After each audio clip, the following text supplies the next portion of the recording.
l'effort. Déjà, en considérant la nature brute, nous avons reconnu pour son essence intime l'effort. Un effort continu, sans but, sans repos. Mais chez la bête et chez l'homme, la même vérité éclate bien plus évidemment. Vouloir, c'est forcer, voilà tout leur être, c'est comme une soif inextinguible. Or, tout vouloir a pour principe un besoin, un manque, donc une douleur. C'est par nature nécessairement qu'ils doivent devenir la proie de la douleur. Mais que la volonté vienne à manquer d'objet, qu'une prompte satisfaction vienne à lui enlever tout motif de désirer, et les voilà tombés dans un vide épouvantable, dans l'ennui. Leur nature, leur existence, leur pèse d'un poids intolérable. La vie, donc, oscille comme un pendule de droite à gauche, de la souffrance à l'ennui. Ce sont là les deux éléments dont elle est faite, en somme. De là ce fait bien significatif, par son étrangeté même, les hommes, ayant placé toutes les douleurs, toutes les souffrances dans l'enfer, pour remplir le ciel, n'ont plus trouvé que l'ennui. La philosophie, avec son regard froid, avec l'œil sec du philosophe, on voit bien que tout cela ne va finalement nulle part. Cette existence est vouée au naufrage. Mais il faut bien vivre d'une certaine manière. Il faut bien vivre, c'est-à-dire il faut quand même s'en accommoder. Le suicide n'est pas une solution. On pourra peut-être dire pourquoi, mais disons oui, pourquoi. on peut le dire. C'est que ce qu'il dit du suicide, c'est que on veut, comment dire, celui qui s'apprête à quitter la vie ou qui veut la quitter, c'est justement au nom de la vie elle-même qu'il le fait. C'est un peu comme Antisthène, le stoïcien, qui à Corinthe se plaignait de maux de ventre insupportables et qui disait mais qui pourra me délivrer de ces maux et Diogène, le cynique, qui arrive avec un couteau, lui dit ça pourrait t'en libérer tout de suite. Et Antisthène lui dit non, c'est juste des mots dont je veux me défaire, c'est pas de la vie elle-même. Et au fond, dans le suicide, on jette le bébé avec l'eau du bain. Donc c'est-à-dire pour le dire en termes schopenhaueriens, celui qui décide ou pense à se donner la mort confond, il y a un malentendu en fait sur les objets de son suicide ou sur les fins recherchées, confond le fait de vouloir avec le fait de vivre. Schopenhauer dit, celui qui souhaite mettre un terme à sa vie, c'est pas en fait de la vie dont il veut se détourner, c'est du fait de vouloir, c'est de la volonté de vivre. Voilà. Et par là même, en se tuant, il affirme encore ce vouloir, puisque en cherchant à se libérer de la vie qui le fait souffrir, il ne met pas un terme au vouloir, mais il ne fait que s'y soumettre une fois de plus. Et c'est aussi parce qu'il a une idée sans doute trop importante ou qu'il n'a pas renoncé à ce que devrait être la vie qu'il se suicide. C'est que la vie n'est pas telle qu'il imagine qu'elle est, c'est-à-dire qu'il accorde une forme de valeur à la vie. En ce sens, c'est une contradiction dans les termes que se donner la mort. Voilà, c'est ça, c'est une contradiction parce que celui qui se suicide, bon là on parle un peu comme ça abstraitement, mais bon... c'est une chose grave. Il consacre de longues pages dans son Schopenhauer le dit ouvrage. effectivement comme ça. Celui qui se suicide, c'est celui qui n'a pas renoncé au désir finalement, qui n'a pas renoncé à la satisfaction. Et parce que n'ayant pas les satisfactions qu'il recherche, eh bien, il décide il décide de se supprimer. Donc pour Schopenhauer, effectivement, le suicide, c'est le malentendu absolu, puisque on ne fait que réaffirmer le vouloir en cherchant à lui échapper. Au fond, c'est un peu l'idée que reprendra Camus dans L'Homme révolté, dans la préface de L'Homme révolté, où il écrit que la négation absolue n'est pas épuisée par le suicide. Elle ne peut l'être que par la destruction absolue de soi et les autres. On ne peut la vivre, au moins, qu'en tendant vers cette délectable limite. Suicide et meurtre sont ici deux phases d'un même ordre, celui d'une intelligence malheureuse qui préfère à la souffrance d'une condition limitée la noire exaltation où terre et ciel s'anéantissent. Est-ce qu'en termes schopenhaueriens, c'est effectivement la prose de Camus, mais est-ce que Schopenhauer, est-ce que c'est fidèle à l'idée de Schopenhauer? Finalement, le suicide d'une seule personne serait dérisoire par rapport à la fin recherchée qui serait la destruction totale de l'univers, la fin de la volonté. Alors ce serait dérisoire parce que ce ne serait jamais que la destruction d'un phénomène.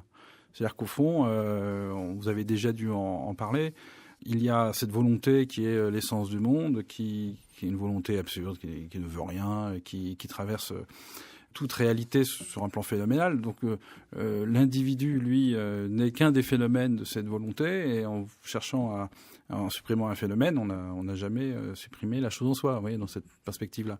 Donc, ce qu'il faudrait faire, nous dit Schopenhauer, il faudrait que nous soyons arrivés à un tel état de conscience, à un tel état de connaissance de notre nature profonde comme volonté, pour que, à un moment donné, comme il le dit, la volonté se connaît et par là même, elle se nie. il faudrait qu'on puisse éteindre en fait le feu du désir en nous. Et donc il y a des possibilités qui sont présentées par Schopenhauer, et dont je tiens à préciser que Schopenhauer les a en aucune manière expérimentées. C'est d'une part l'attitude du saint, celui qui l'ascète déjà, vous voyez, qui en éteignant en lui le désir et souvent en s'imposant toutes sortes de pénitences, cherche à éteindre en lui le désir et finit peu à peu par ne plus lui être soumis. Alors bon, en même temps, on pourra s'accorder pour dire que c'est pas évident. Et puis au fond, peut-être qu'il jouit enfin d'une paix éternelle, mais je ne sais pas si la chose nous est immédiatement comme ça accessible. Et puis il y a une autre manière qui est beaucoup moins intellectuelle, dont Schopenhauer dit qu'elle est au contraire intuitive, c'est-à-dire quand on fait l'expérience d'un grand malheur, le ressort se casse, le ressort du désir se casse, et nous pouvons arriver à ce moment-là à une sérénité absolue. Nous ne désirons plus rien et nous n'en sommes plus accablés. Donc il y a pour Schopenhauer, voilà, on va dire deux possibilités d'arriver à ce qu'il appelle la transformation transcendantale, la conversion, l'ordre de la grâce. Mais encore une fois, je n'ai pas connaissance que Schopenhauer a emprunté une des deux voies. En tout cas, et ça c'est la fin du livre pour en revenir oui. si on essaie de le suivre un petit peu dans son déroulé. Donc il ne l'appelle pas au suicide, on l'a compris, mais plutôt au renoncement, c'est-à-dire il s'agit de renoncer au vouloir. D'ailleurs le sous-titre de ce 4e livre, la citation se trouve en exergue. Arrivant à se connaître elle-même, la volonté de vivre s'affirme, puis se nie. Voilà le programme de ce livre éthique qui est selon lui le plus important des 4. Il dit que c'est ici que tout se joue. Il s'agit donc de parvenir à une forme de renoncement. Alors de quel renoncement s'agit-il ? S'agit-il d'un renoncement existentiel, d'un renoncement, disons, théorique ? Ou comment comprendre ce renoncement ? Au fond, on peut le comprendre de ces deux manières-là. C'est d'une part, il y a une dimension logique qui est que puisque nous sommes essentiellement volonté, vouloir vivre, etc., la connaissance est secondaire. Il y a toujours Schopenhauer ce primat de la volonté, il faut toujours insister dessus. D'abord je veux, et puis ensuite je commence à comprendre ou à connaître ce que je veux. Donc la connaissance est seconde, et peu à peu, au fond, elle éclaire le caractère absurde du vouloir.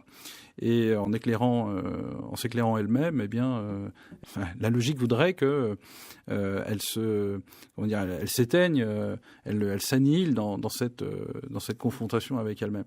Et puis il y a le deuxième plan qui est celui dont j'ai un peu parlé, qui est sur le plan de l'existence. Comment faire pour ne plus être soumis à l'insistance du désir, comment faire pour, au fond, ne plus souffrir de l'insatiabilité même de nos passions, de tout cela. Et il y a les deux voies que j'ai évoquées, celle de l'ascète qui peut conduire à la sainteté, chose très rare, très difficile, etc.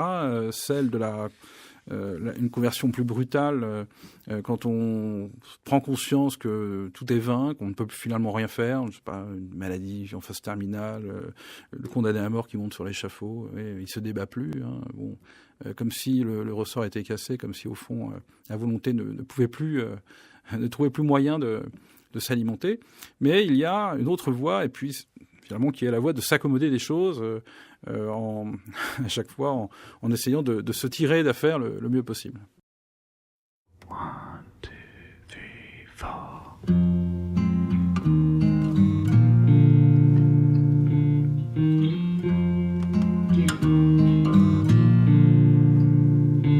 As I cave into temptation, I've strayed across a line. Keep it under wraps in the cold store. Put it to the back of your mind. Put it to the back of your mind. But by some miracle, I just got away with it. I've clawed it back again. By some miracle, I just got away with it. I've clawed it back. I'm crawling back again.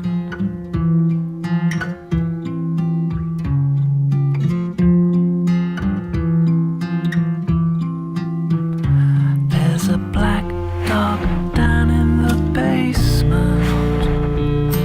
It's barking at my